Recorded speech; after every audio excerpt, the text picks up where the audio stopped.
Jai Gurudev. Let us start with the Guru Vandanam. Gurur Brahma, Gurur Vishnu, Gurur Devo, Maheshwaraha, Gurureva Param Brahma, Tasmai Sri Gurave Namaha, Tasmai Sri Gurave Namaha. Jai Gurudev. When I was a child, I did not really understand what enlightenment was, but I clearly started understanding something, that people who have this gnanam, who have acquired this knowledge of the Atma, they are very special people and they lived very special lives. And so I began to understand that yes, Rama is special, Jagannatha is special, Shiva is special, Narayana is special, Krishna is special. Like that, I only understood that these people are much more than the normal people. And so is it with the Jagannatha and Ma Lakshmi and Ma Saraswati and others. So this sprouted a desire in me that I can be like that. I can have some special knowledge, I can gain that knowledge and be something more than the normal and be something more than the ordinary. Then I was listening to the stories of the great sages and the rishis, and I realized that they did some kind of sadhana, some kind of tapas, and and acquired these possibilities, and so it is possible for anyone to be enlightened.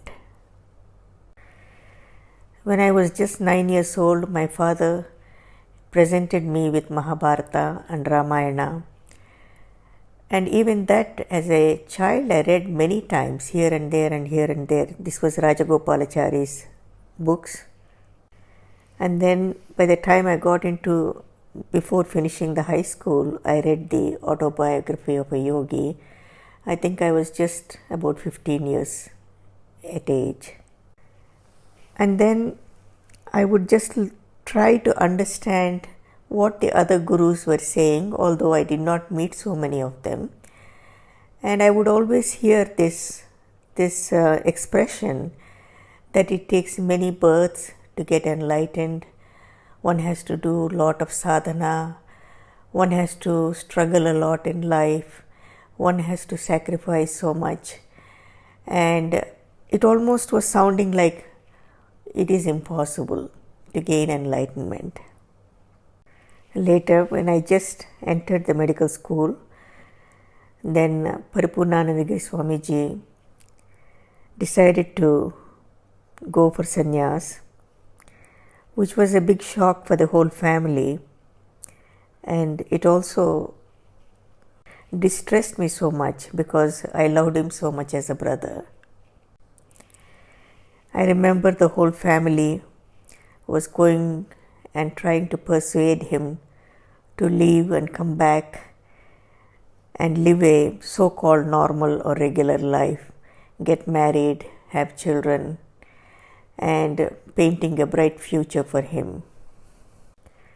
I had the desire to see him, and when I mentioned that to my father, then he took me first to Tirumala, and then we went to the ashram.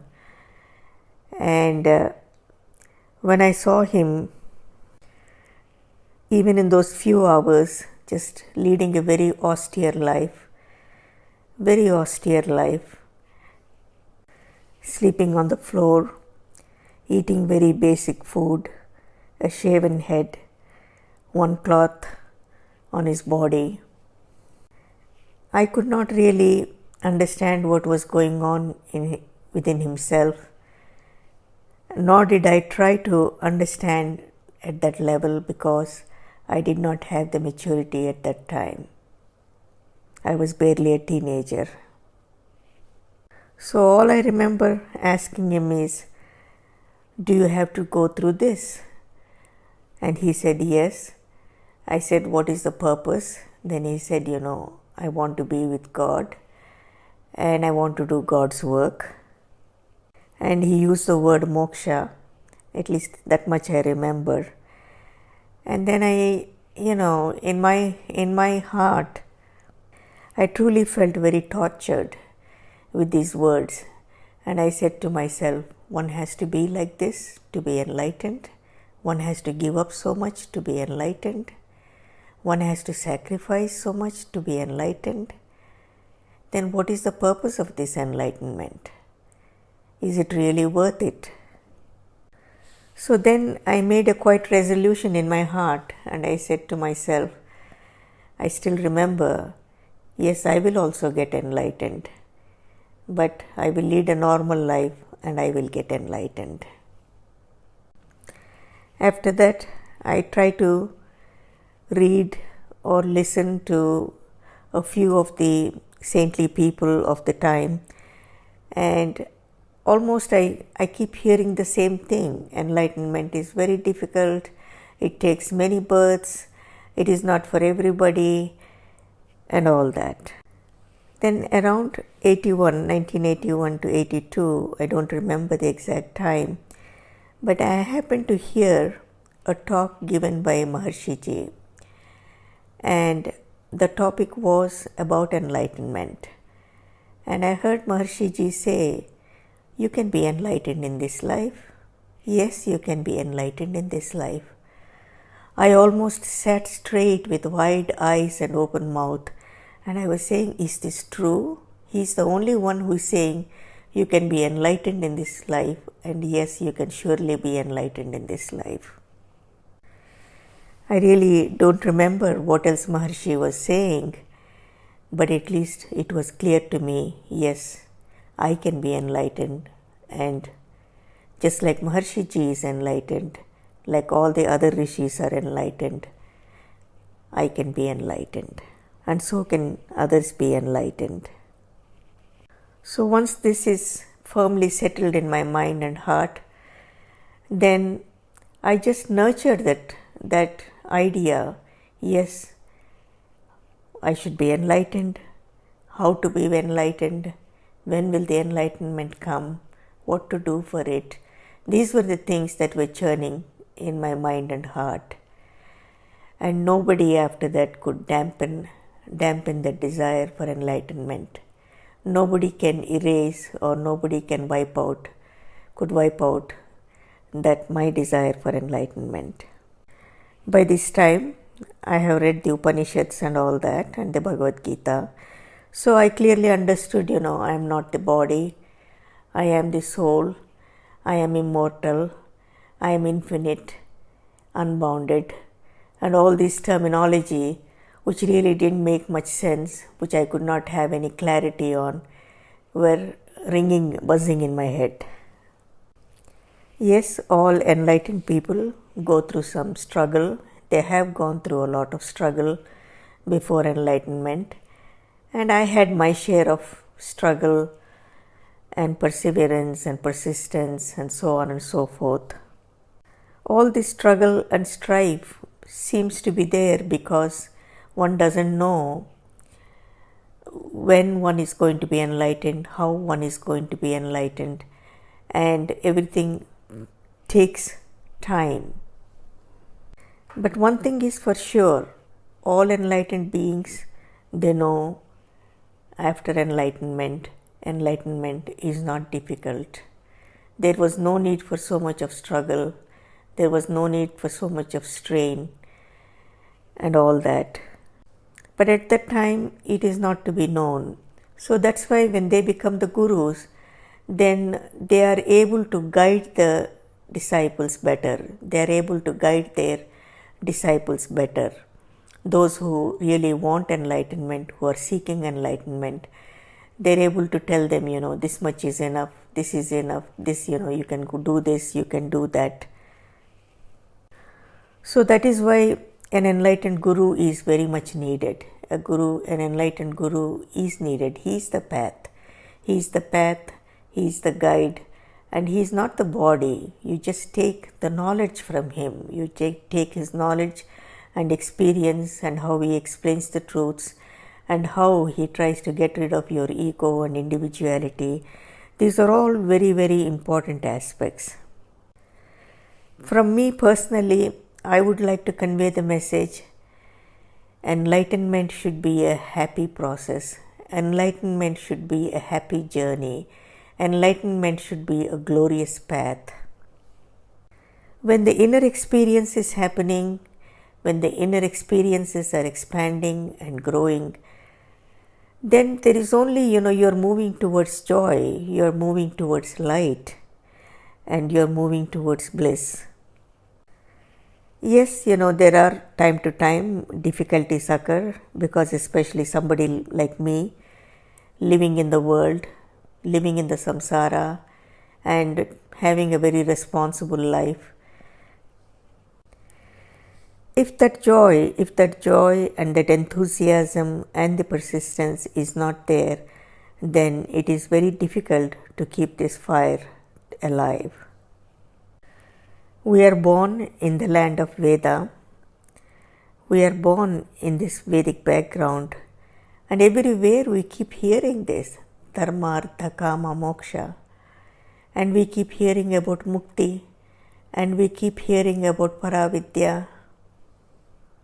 And starting from Bhagavad Gita to all our Puranas, to all our Itihasas, Upanishads, everywhere we find this, the ultimate is to gain this knowledge. Ultimate is to have the liberation. Ultimate is to feel the freedom while still in the body. But still, people don't seem to get it. People seem to be frightened of something. They just don't want to even seek enlightenment. And on the top of it, there are people there who are keeping on saying that it is so difficult, it is impossible, it's better not to try, and if you step into it, you may not be able to take care of yourself, you may not be able to work, you may not be able to take care of a family. These are all myths. These are all simply myths. Everyone doesn't become a sannyasi. It's a very rare soul that becomes a sannyasi. And that is because it has to be in the Jyotish, it has to be in the Vedic astrology, in his chart, that he could become a sannyasi. I did not become a sannyasi. I took the Vanaprastha sannyasa. Even for me, so much drawn into this enlightenment, I was thinking, if any of my children want to pursue enlightenment, I would wholeheartedly support them. And it's okay if they did not get married. But then I realized it is not in their charts, especially my girls. It was not in their charts, that there is sannyasi yoga is not there. And so is it for so many people. So I think, people should stop this unnecessary propaganda that when people become spiritual, that they are not fit to live into the world and live with the families and all that. Even when I arrived in Tirumala, there were some Vanaprastha individuals in the Tapovan. A couple of them approached me and started commenting, oh, you're married. Oh, how can you do tapas? You have children. How can you be enlightened? Here only Maharishi Malayala Swami has been enlightened. And, it's not that easy to get enlightened. And I was very surprised that instead of welcoming me, they are talking like this. But fortunately, our sannyasis and our Swamijis there were very kind and very caring and loving. So I want to just end this with one sentence of hope that everyone can be enlightened in this one life if you develop the right attitude, have the right perspective, and do what is needed to be done. So I will end here. Jai Gurudev, Jai Gurudev, Loka Samasta Sukhino Bhavantu. Om Shanti Shanti Shanti.